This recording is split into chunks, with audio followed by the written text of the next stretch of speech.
আমাকে বাড়ির মহিলারা আছে এই সমস্ত করে, এইগুলো করে, তার ভিতরে চাক টাক দিয়ে লোক আমাদের করতে হয়। এই তাহলে যদি না থাকে আপনার লাভ কি? এখন শিখেছি, এই করবো কি কোন? এটা তো কমপ্লিট হয়েছে তাই না? হ্যাঁ।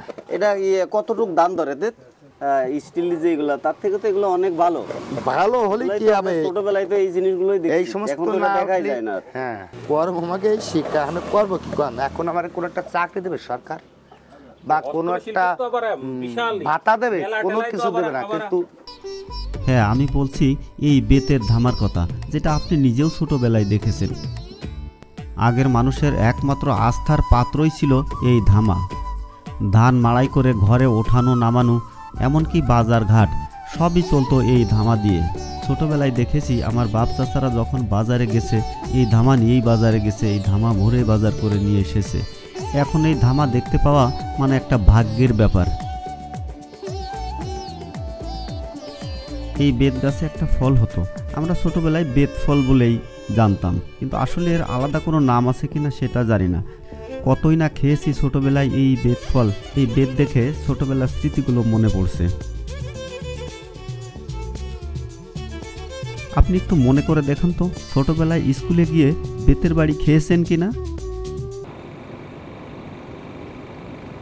এই রাস্তা দিয়ে যাচ্ছিলাম, হঠাৎ করে চোখে পড়লো বেতের ধামা তৈরি করছে রাস্তার পাশে বসেই। তো এটা না দেখে আর যেতে পারলাম না। এতে প্রচুর কষ্ট। আপনার নাম কি ভাই? আমার নাম দিলীপ কুমার বিশ্বাস। এটা কি বানাচ্ছেন আপনি? ধামা। ধামায় যে ধানের কাজ করে যে, হ্যাঁ, ধান উঠায়, আগে বাজার করতো এই ধামায়। ওখানে একটু রাখেন। চাউল কিন্তু এই ধামায়, সমস্যা নেই। এখন লগে আপনারা আমাকে এই ব্যাগ উঠে আমাকে এই বেত, এই শিল্পের সাথে কতদিন জড়িত আপনি? এটা আমি লোকে 30 বছর উপরে করতেছি। এই কাজ 30 বছর উপরে করতেছেন? হ্যাঁ, 30 বছর উপরে। এই বেতগুলো আপনি কোথায় পান? ওই গৃহস্থ বাড়িতে বেচা বিক্রি করে, তাই আমরা কিনে কিনে নিয়ে আসি। আচ্ছা আচ্ছা, এই কিভাবে কেনেন এই বেতগুলা, দাম কেমন?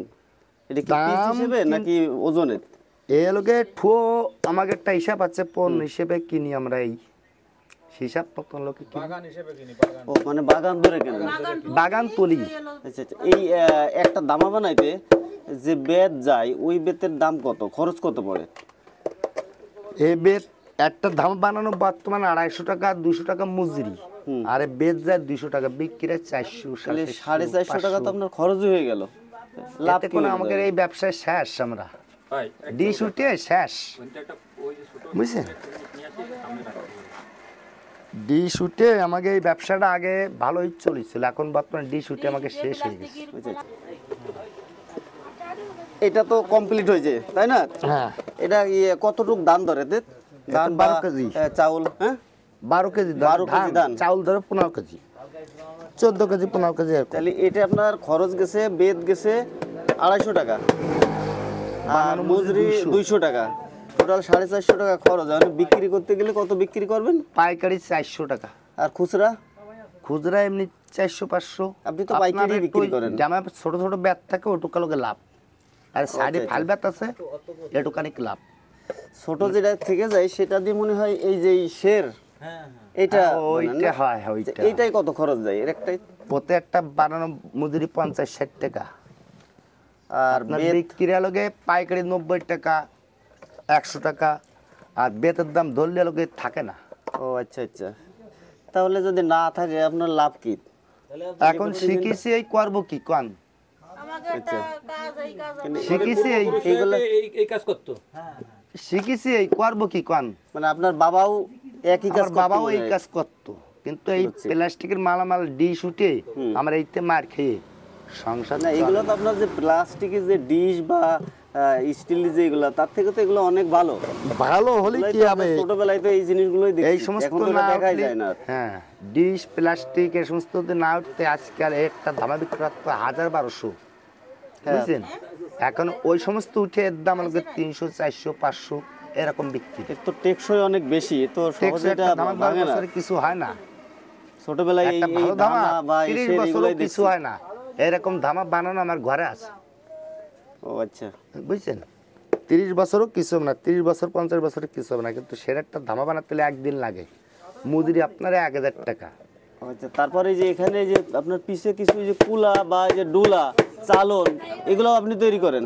হ্যাঁ, এই সমস্ত সব কি আপনি একাই করেন এই যেগুলো তৈরি?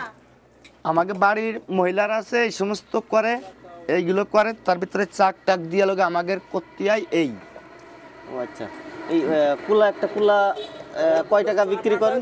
একটা বাঁশ হলোকে আপনার 100 টাকাতে কিনলি, হুম, বাঁশ 100 টাকাতে কিনলে আমরা লোকে 4-5 দিন লাগবে 10 কান 20 কান কুলো বানাতে, ফ্যামিলি সহকারে। এই লোকে বিষয় ও আচ্ছা, মানে কিষেনে পয়সাও থাকে না হিসাব করলি, বুঝলেন? বুঝছি। কিন্তু কর্ম আমাকে এই শিক্ষা, তাই লোকে আমরা লোকে করি। আচ্ছা আচ্ছা, কর্ম আমাকে এই শিক্ষা, আমি করবো কি কম? এখন আমার কোনো একটা চাকরি দেবে সরকার, বা কোনো একটা তো আবার বিশাল ভাতা দেবে, মেলা কোনো টেলাই তো কিছু আবার দেবে না, কিন্তু লাখে তো মারা যাবে না। এই মেলা টেলাই তো দেখি এগুলো আবার ওঠে খুব বড় ডাকা। ওঠে ওঠে, কিন্তু আগের মতন চাহিদা নাই, আগের মতন চাহিদা নাই। পেশা ধরেন কোনো একটা আস্তে চাবেন। আস্তে থাকবে না 2-4 বছর পরে। 2-4-5 বছর সামনে দিকে গেলাম। থাকবে না।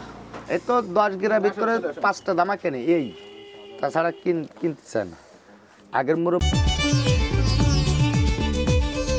এই শিল্পটা আমাদের মাছ থেকে প্রায় হারিয়ে গেছে। এখন বেতের ধামা বা বেতের শের এটা দেখা যায় না বললেই চলে।